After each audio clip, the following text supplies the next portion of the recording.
তেলে তেল তেলে জীবনটা গোলমেলে আগে পিছে দিলে তেল খেয়ে নেতারা চরণে তেলে জনগণে খায় তেলে মতের অমিল হলে ফে কেউ করে কারবারি কেউ করে দরবারি কেউ করে বাড়াবাড়ি কেউ করে কারাকারি দিল থেকে তাল হলে পে মালিশেতে লাগে তেল বকশিসে মারে তেলে সুপারিশে মারলে তেল পটানোতে লাগে তেল টেবিলের তলে তেল প্রমোশন পাইতে তেল তাও লাগে তেল তেলে বোতল বাগায় ডোলে হরেক পদের তেল আরে তেল দিয়া খটকা খাইতে খাইতে পটকা বাইজা গেছে 12টা তাই খাই তেল সারা পরোটা জোশ তেল সারা পরোটা তেল সারা পরোটা তেল সারা পরোটা তেল সারা পরোটা তেল সারা পরোটা তেল সারা পরোটা তেল সারা পরোটা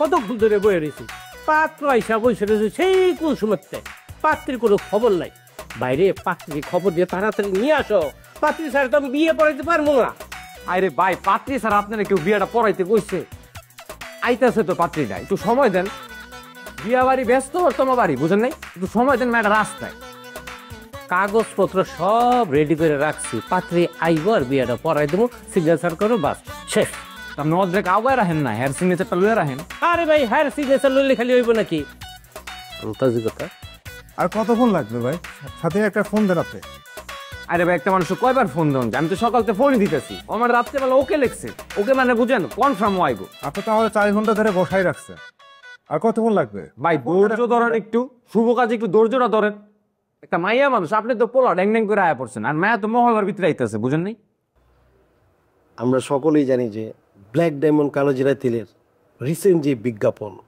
ভয়াবহ হিট ভাইরাল এরকম ফিডব্যাক আসলে আমি আশা করিনি তাই শুরুতে ধন্যবাদ জানাতে চাই আমাদের চেয়ারম্যান স্যারকে আমার বড় ভাইকে আমি কৃতজ্ঞ এবং সেকেন্ডলি আমাদের মার্কেটিং অফিসার জাফর মিরকে ধন্যবাদ জানাতে চাই আসলে তার জন্য এটা সম্ভব হয়েছে আমার বড় ভাই আমার চেয়ারম্যান স্যারের জন্য সম্ভব হয়েছে আমি আসলে আমার একটা ছোট্ট রিকোয়েস্ট জাফর মির সাহেব যে কাজটা করেছে তার কাজে আমি অত্যন্ত খুশি আমি চাই তার দায়িত্ব এখন যেই জায়গায় আছে আরও দায়িত্ব বাড়ায় দেওয়া উচিত একদমই আমি সেটাই চিন্তা করছিলাম মানে আপনার কাজটা এত ভালো হয়েছে যেটা আমাকে একটু লোভ লাগিয়ে দিয়েছে ইভেন চেয়ারম্যান স্যার আমিও চাচ্ছি আমার নেক্সট যে বিজ্ঞাপন হবে চন্দ্রকন্যা নিটকশক্তি সেটার মডেল হিসেবে মিস্টার জাফর মিরকে কি যে বলেন আমি তো আসলে প্রফেশনাল আমি তো কাজ করি স্যার আমাকে বললেন এই জন্য আমি করলাম এটা একটু বাড়াবাড়ি হয়ে যেতে পারে ম্যাম আবার একটু রিস্কিও এটা আমরা হচ্ছে প্রফেশনাল কাউকে দিয়ে আপনারা করালে মনে হয় বেটার হয় কি বলেন স্যার আপনি যা বলেন আচ্ছা আমার মেয়ে কতটা সে এতটা ভালো লাগছে তার সে তার নেক্সট বিজ্ঞাপনে আপনাকেই চাচ্ছে যাই হোক আমরা বোর্ডে থেকে সিদ্ধান্ত নেব যা আমাদের ডায়মন্ড মানে ব্ল্যাক ডায়মন্ড কালো জিরা তেলের ব্যাপারে ও যা বলছে যে আপনারা সবাই জানেন আমার ছোটো ভাই ও সবার কাছে ওর কৃতিত্বর কথা বলেছে যাই হোক আমরা বসেছি আমরা চাই যে আমাদের এই সমস্ত কাজকাম আরও বেশি হোক যদিও এই ব্যাপারে আমাদের মার্কেটিং নুসরাত ওর একটা মন্তব্য দরকার কারণ ওর কথাটাও খুব গুরুত্বপূর্ণ নুসরাত আপনি বলেন স্যার ডেফিনেটলি আপনি খুব ভালো করেছেন বিজ্ঞাপনটা পারফরমেন্স ছিল প্লাস কমিউনিকেশন অনেক ক্লিয়ার ছিল কিন্তু যে ফিডব্যাকের কথাটা বলছিলেন আপনি সেটা আসলে আমার মনে হয় একজনকে স্যার কৃতিত্ব দিলে জিনিসটা ঠিক হবে না কারণ এখানে তো পুরো মার্কেটিং টিম কাজ করেছে প্লাস ম্যানেজমেন্ট কাজ করেছে টোটাল বিষয়টা টিম ওয়ার্ক ছাড়া কিন্তু পসিবল ছিল না সো আমার মনে হয় স্যার যে শুধুমাত্র একটা বিজ্ঞাপন দিয়ে বা সেটার একটু পারফরমেন্স দেখার পর যদি আমরা সেখানে দায়িত্ব বাড়িয়ে দেওয়ার কথা বলি দ্যাট মিনস যদি আমরা একটু প্রমোশন ইয়েস স্যার যদি সেটা বলি তাহলে তো অনেক ক্যান্ডিডেট হয়ে যাবে তো আমার মনে হয় সেটা আমাদের জন্য একটু হার্মফুল হবে পরবর্তী বিষয়গুলো আমার মনে হয় এটা একটা নির্দিষ্ট একটা স্ট্র্যাটেজি থাকা আমাদের উচিত লুসোকে তো বলতে চাচ্ছে আসলে আমাদের তো অনেকগুলো এমপ্লয়ার বিজ্ঞাপন অলরেডি মডেল হয়েছে প্রত্যেকেই প্রমোশনের জন্য হয়তো অস্থির হবে তাই তো এটাও আমার মনে হয় বিবেচনা রাখবো আমরা সব কিছু নিয়েই নেক্সট বোর্ডে আমরা স্যার আমার এখানে একটু মানে বক্তব্য ছিল, মানে আমি নুসরাত ম্যামের কথার সাথে পুরোপুরি একমত হতে পারলাম না। মানে যার যা কাজ, যার যা দায়িত্ব, যার যা কৃতিত্ব, এইটাকে তো স্যার আমাদেরকে মানে সম্মান দিতেই হবে, তাই না? মানে আমরা যদি এটা স্যার না করতে পারি তাহলে তো স্যার মানে এটা প্রতিষ্ঠানের জন্য ক্ষতি। আমরা যদি একজন ব্যক্তি তার পারফরমেন্স ভালো হয় স্যার, তাহলে তাকে আমাদের অ্যাপ্রিসিয়েট করা উচিত, এনকারেজ করা উচিত, তাহলে পরবর্তীতে সে আরও ভালো করবে। স্যার এইটা শুধু আসলে আমাদের একার কোনো প্রবলেম না, আমাদের ব্যক্তি থেকে রাষ্ট্র পর্যন্ত স্যার একই সমস্যা, যে আমরা কারো কৃতিত্ব, কারো ভালো আমরা আসলে এটা মেনে নিতে পারি না, আমরা স্বীকার করি না। এটার ফলে স্যার কি ঘটবে এই প্রতিষ্ঠানে, আমি না স্যার অন্য যে কেউ, ধরেন স্যার নুসরাত ম্যামি যদি ভালো করেন কোনো কিছুতে, আমাদের সবার উচিত আসলে তাকে অ্যাপ্রিসিয়েট করা, তাকে এনকারেজ করা, তাহলে কি উনি আরও দ্বিগুণ ভাবে ভালো করে আরও বেশি এফোর্ট দিবে। এতে কি হবে স্যার? এতে কিন্তু প্রতিষ্ঠানের জন্যই স্যার ভালো। সো আমরা প্রতিষ্ঠানের মঙ্গলের জন্য যার যার পারফরমেন্স ভালো হয় তাহলে তাকে আমরা সেই কৃতিত্বটা দিব স্যার। এইটুকুই। সরি স্যার, আমি একটু বেশি বলে ফেললাম ম্যাম। কিছু জাফর ঠিকই আছে ম্যাম। জাফর মির। জাফর মির? মির্জাপুর। মির্জাপুর, মির্জাপুর, জাফর মির, জাফর মির। জাফর মির যা বললেন, আমার মনে হয় আমাদের সবার বোঝা উচিত, যে কোনো মানুষই যে কৃতিত্ব রাখবেন, যে প্রতিভার বিকাশ ঘটান, একদম স্যার এটাই, এটা তাকে আমরা পুরস্কার না দিলেও অন্ততপক্ষে ধন্যবাদটা দিই। জি স্যার, ধন্যবাদ তো অবশ্যই। তো সব মিলিয়ে যে প্রস্তাবগুলো আসলো এখান থেকে, আমি মনে করি আমরা তো এখানে সিদ্ধান্ত দিতে পারবো না, এটা বোর্ড আছে, বোর্ডের মিটিং হবে, সব মিলিয়ে আমরা সিদ্ধান্ত ওখানে নেব। আপনাদের এইখানে আসার জন্য সবাইকে আমি ধন্যবাদ জানাচ্ছি। Thank you sir. Thank you sir.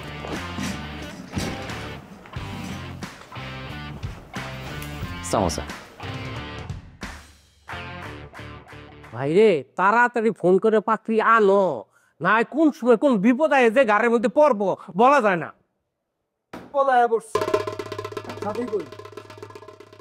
সাথী কই? আরে ভাই আপনি না সাথী সাথী করতেছেন, সবাই তো সাথীর অপেক্ষায় আছে, আজেরা চিল্লাইতেছে না। আমি চিল্লাই গেছি না? তোরা আমি আগেই চিনছি, তুই কি বা শয়তান, বিশ্বাসঘাতকতা করছিস না তুই? তোর আমি এখন কিছু কমু না, ক্যালেন্ডারের পাতা ধরে ধরে আস্তে আস্তে কমু তোর আমি। ভাই আমি কে? এই যে এই লোক মেম্বার চাচা। মেম্বার কে? তুই মেম্বার? এটা ঠিক করছে। মেম্বার কে? মেম্বার কি ভাই? এই মেম্বারে তো সাথী বিয়ে করতেছে। আপনি কে? আমি আমি তোর বাপ। আর বাপ তুই বিয়ে করতেছিস না? তোর বিয়ার স্বাদ মিটাই দেবে একদম খাসি করে বললাম। তুই বিয়ে করতেছিস এই জায়গায়? এই আর বাপ, এটা আমার অফিস, এলো কোনো ক্যান্টাম করে না। ওরে বাবা মুরব্বী, তোর নামে তো মানব পাচারি মামলাই পড়ে। মানে তুই এলাকার মায়া, তুই টাকা খাইয়া দালালি করে অন্য জায়গায় বিয়ে দিতেছস? আরে টাকা খাইয়া আমি অন্য জায়গায় বিয়ে দিব কি লেখা? পোলা হয়েছে সাবালক, একবারে মাইয়া হয়েছে সাবালিকা, দুইজন যদি মিলে আমার কাছে আসে, আমি বিয়া বরণের মালিক, আমি কাজী, আমি বিয়া পরে দিমুই। তাদের কি না বলো? হ্যাঁ আমি না বলো? আমি তোর কয়ে চাই নাই? এই তোর এই কয়ে চাই আমি? আরে বাবা রে, আর কত রাখবো? আরে একটু করে বলবো তো, আমার কত রাখ না রে বাবা, আর তোর আমি পরে দেখতেছি। বিয়া তো তুই অন্য জায়গায় দিছস, তুই শেষ। চল তো বই যাস। ও পেল্লা, কি বিপদে পড়লাম।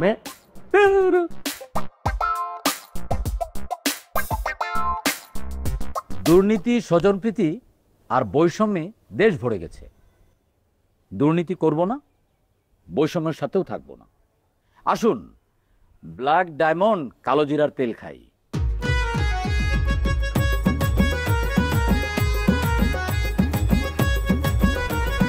চুমুকেই দেশ পেয়ে।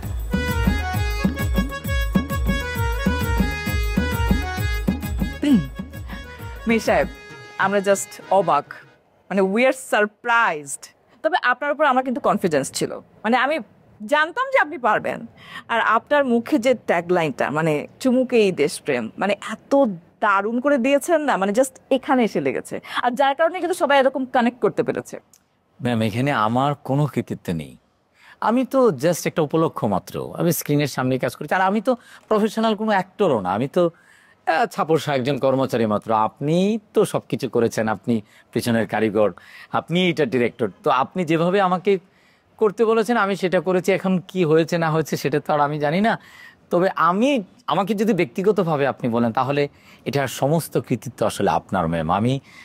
আমি আজীবন আপনার কাছে কৃতজ্ঞ। কিন্তু ট্যাগলাইনটা কিন্তু আমার দেওয়া মিশে। হ্যাঁ জানি তো আপনারই তো, ট্যাগলাইনটা এমন এত পাওয়ারফুল, আমার ট্যাগলাইনের কাছে মনে হয় কি যে বাকি সব কিছু ম্লান হয়ে যায়। এটার মেকিং বলেন, এটার ডেলিভারি বলেন, এটার অ্যাক্টিং বলেন, সব কিছু কিন্তু এই ট্যাগলাইনের কারণেই চুমুকেই দেশপ্রেম। কি অসাধারণ! সত্যি বলতে কি জানেন গরিব সাহেব, আমাদের কিন্তু এইখানেই মূল সমস্যা। আমাদের দেশপ্রেমের দারুণ সমস্যা। এই দেশপ্রেম এটা ব্যক্তি থেকে রাষ্ট্র পর্যন্ত সারা বাংলাদেশে ছড়িয়ে দিতে হবে। কে ছড়িয়ে দিবে? এই যে জিনিসটা যে ছড়িয়ে দেওয়া হলো, বাগানটাকে যে সাজিয়ে দেওয়া হলো, শাহজাহানের সাজানো বাগান, যেখানে এসে আপনি ফুলটা ফুটালেন, সেটা কে করলো? এই আর্ট ডিরেক্টর ফাত্তা। পরিতাপের বিষয় কি জানেন, আসলে আর্ট ডিরেক্টরদের কথা কেউ বলে না। আমি আপনার সাথে 100% এগ্রি যে আর্ট ডিরেক্টরের কথা আসলে কেউ বলে না। সমস্ত ক্রেডিট আসলে কার কাছে চলে যায়? সমস্ত ক্রেডিট আসলে তো ডিরেক্টরের কাছেই যায়, কারণ ডিরেক্টর তো আসলে সবকিছু মিলিয়ে ডিরেক্টর তো আসলে কাজটা করেন। তো ওইটাই আসলে না, আসলে বিষয়টা সেটাও না। আসলে বিষয়টা আসলে আমরা সবাই মিলেই তো টিমওয়ার্কের কাজ, টিমওয়ার্কের কাজ। বাট স্ক্রিনে যাকে দেখা যায় সেই আসলে মেইন হিরো হয়ে ওঠে, যেভাবে আপনি হিরো হয়ে। না ম্যাম, আমি একদমই এটার সাথে একমত না। এটা আসলে আপনাদেরই সব কৃতিত্ব। না, এটা আপনার বিনয়, সমস্যা নেই। কিন্তু আপনি তো শুনেছেন ইতিমধ্যে নিশ্চয়ই যে আমাদের এই প্রজেক্টটা আবার আরেকটু বিগার স্কেলে হচ্ছে।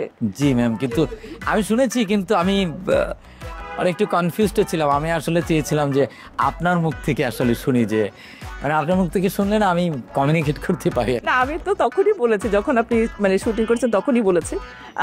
এখন যেটা হয়েছে যেহেতু বিগার স্কেলে হচ্ছে, আমরা চাচ্ছি ক্যারেক্টারটাকে আরেকটু মানুষের কাছাকাছি নিয়ে যেতে, আরেকটু বিশ্বাসযোগ্য করতে। আর সেই কারণে আপনাকে একটু হোমওয়ার্ক করতে হবে। আমাদের রাইটার সাহেব আপনাকে একটু হোমওয়ার্ক দিবে, ওগুলা নিয়ে আপনি।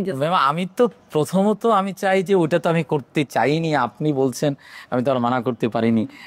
আর আমাকে সবচেয়ে ভালো হয় আমাকে বাদ দিয়ে চিন্তা করা। আমি আসলে আমার কাজে আসলে ফোকাস। কি আপনি তো কি জাস্ট মারা যাব আমরা? না আপনি করতেই পারেন, মারা যাব প্লিজ। আপনি আমি যেটা বলছিলাম নিতে, আমি বলতে চাচ্ছিলাম কি যে এটা যেহেতু সর্বস্তরের জনগণের জন্যই বানানো হচ্ছে, জি, গ্রাম থেকে শহর থেকে শুরু করে নিয়ে যা আছে আমাদের চেয়েছি, তো সেখানে আমি চাচ্ছিলাম কি জানতে যে আচ্ছা আপনার ডিএনএর ভিতরে কি রবীন্দ্রনাথের পায়ের চলার পথ আছে?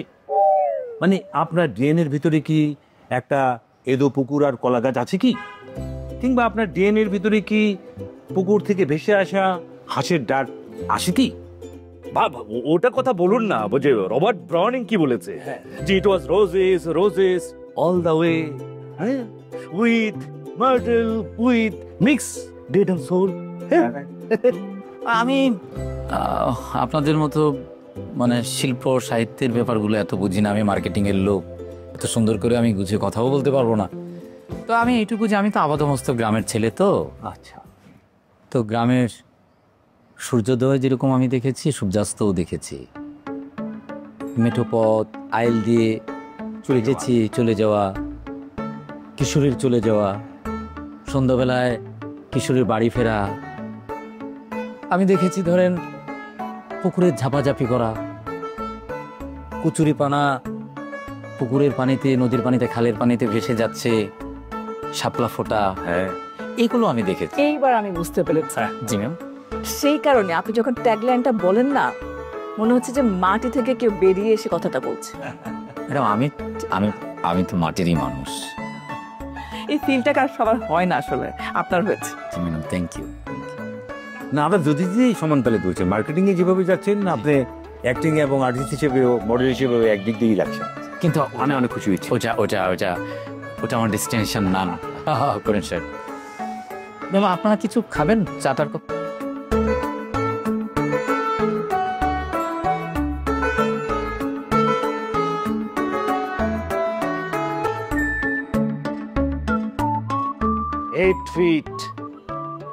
আমি দেখছি, it was roses all the way with myrtle with mix in the dead and soul. এবার আমার সাজানোর বাগানে আসল পুষ্পটা ফুটবে। জি, আপনি এটা নোট ডাউনটা মাথায় করে, ঠিক আছে? কেউ ঢুকবে না। আমি বলছি, আমি কথা বলছি, আমি কি এই বেটা আমি কি কম বুঝি?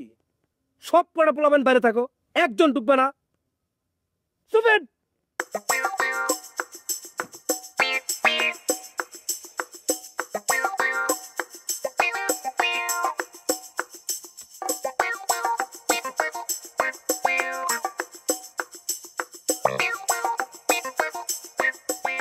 মানে পরিবার না রক্ত একটা ব্যাপার। এই যে ভদ্রতা, এটা আমাদের পারিবারিক শিক্ষা। এই যে আমি যে ভদ্র নম্র, আমার বাপও সেম ভদ্র, আমার দাদাও সেম ভদ্র। আমাদের বাড়ির যে গোরস্থান, ওইটা ঠিক 70 হাত নিচে গেলেও যে ভদ্রলোককে পাওয়া যাবে, মানে হাড্ডি গুড্ডি পাওয়া যাবে, তিনিও ভদ্র ছিলেন। এইটা আমাদের একটা বংশীয় ধারা বা রক্তের ধারা, এর বাইরে তো যাওয়া সম্ভব না। দেড়শোই একটা চমৎকার পরিবেশে বসছি, একটা ভদ্র পরিবেশে বসছি। অনেক কিছু গরম হয়, তো চিন্তা করছি কি সব গরম হবে কিন্তু মাথা না, মাথা ঠান্ডা, কুল। হট থেকে একদম কুল হয়ে গেছি। নাইলে এই আর বাপ যে কত জনের বাপ জানে। এই অস্ত্র এরিয়ার যে লিডার বড় ভাই, বড় ভাইয়ের একটা কথা, আর বাপ তোর সম্পর্কে তুই জানোস, আমিও জানি। তোর গতিপথ কোন জায়গায়, তোর ক্যাপাবিলিটি কি, তোর কোয়ালিটি কি, এটা যেমন তুই বুঝোস আমি বুঝি। তুই ওই পথে আগা, ঠান্ডা মাথায় আগা। একটা গাছ যখন বড় হয়, সে কিন্তু আশেপাশে আরো ছোট খাটো 4-5টা গাছ গাছালি, পশু পাখি, মানুষ টানুষ আনতেন, এগুলো ছায়া দেওয়ার জন্যই বড় হয়, ছায়া দিয়েই বড় হয়। এই যে ওরা আমার কর্মী ছিল। ভাই কথা করতেছি, হ্যাঁ মাঝখান থেকে বামার দেন না। ও ছিল, স্বামী ছিল, অনেকেই ছিল, ছিল কি আছে। সন্তান যত বড়ই হোক আর যাই করুক, একটা নেতার কাছে কিন্তু কর্মী তাই, সন্তান তুল। আমি তো ওদেরকে মারতে পারি না, মাঝে মধ্যে মারা লাগে, শাসন করতে হয়। যদি মাথা গরম করি, যদি মাথা গরম করতে হয়, তাহলে আমি কি কি করতে পারি আর কি কি করতে পারি না ওরা ভালো জানে, খুব ভালো জানে। তুই ভাই, আপনি যে এত কথা কইলেন, এর মাঝখানে আপনার কিছু ভুল আছে। বড় ভাই, ভুলটা দেখা দাও আমার দায়িত্ব। কিন্তু আজকে যদি প্রফুল্লতা থাকতো, তাহলে এরকম এই নিরিবিলি পরিবেশে আপনার লগে বইয়া আপনার চিল্লাচিনি শোনা লাগতো না। আমরা মনে করেন প্রফুল্লতার ছাদে বয়ে থাকতাম। আর আপনি এই যে লাউডে কথাটা কইতাছেন, তখন এই লাউডে কথাটা বলতে পারতেন না। মানে এরকম থাকতো না বলতে, যে লো থাকতো ওইটা না ভাই, মানে আরো হাই থাকতো। এই যে ফরিদ 1.5 বছর ধরে আমার পিছনে ঘুরতেছে ভাই। আমার বয়সটা কত? 1.5 বছর যদি ওই লয়ে যায়, তাহলে তো আমি আউলেই যাবো ভাই। স্বাভাবিক নেই আউলে যাওয়াটা। 1.5 বছর ধরে আমার পিছনে ঘুরতেছে, খালি সাথীরে বিয়ে করবো। আরে ভাই, তোর সাথীর পিছনে কি? আমি ওর এতবার বুঝাই কইলাম যে ভাই, সাথী তো আপনার ভালোবাসে না, সাথী তো আর বাপ ভাইয়ের। ও আমার কয় না ভাই, সাথী আমার, সাথী আমার। আমি এটা কি করেন আপনার সাথী আপনার? ভাই আমি আর এটাও বুঝাই কইছি যে আর বাপ ভাই আর সাথীর প্রেম অনন্ত প্রেম, মধুর প্রেম। আরে প্রেম রে, এরকম প্রেম আমি আমার লাইফে দেখি নাই। ওনার মতো একটা মানুষ, এই মির্জাফর, বলতে গেলে স্যার এখন আমার পার্সোনাল বিষয়ে বলে ফেলতে হয়। বুকের খাঁচায় যে প্রেম, খাঁচা তো ফাঁকা হয়ে গেছে বড় ভাই। আজকে আবার কিছু হয় নাই তো কার কি হয়েছে? আজকে আমি আমার জন্য কল দিছি। স্যার, মির্জাফর আমাদের কোম্পানির মডেল হওয়ার পর থেকে আমাদের বেশ কিছু প্রবলেম ফেস করতে হচ্ছে। প্রবলেম? কি প্রবলেম? প্রফুল্লতা বনবাসে যাওয়ার পর থেকে আমার মনটা একদম ভালো না। আরে তেল দিয়া খটকা খাইতে খাইতে পটকা বাইজা গেছে 12টা। তেল ছাড়া পরোটা, তেল ছাড়া পরোটা, তেল ছাড়া পরোটা, তেল ছাড়া পরোটা, তেল ছাড়া পরোটা।